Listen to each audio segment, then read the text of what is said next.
Hey everyone, welcome back to my channel. Today we're going to be covering how to create a Discord account.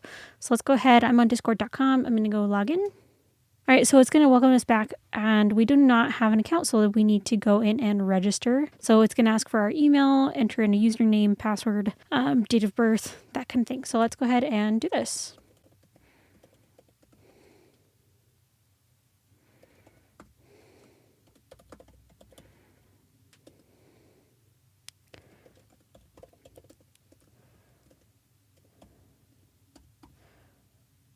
All right, let's go ahead and enter in a random date of birth.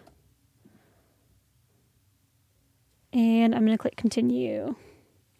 All right, we need to go ahead and create a stronger password, I guess. All right, I am going to click continue now that I've re-entered a new password. Confirm that I am a human with a reCAPTCHA. All right, now we need to find the squirrel.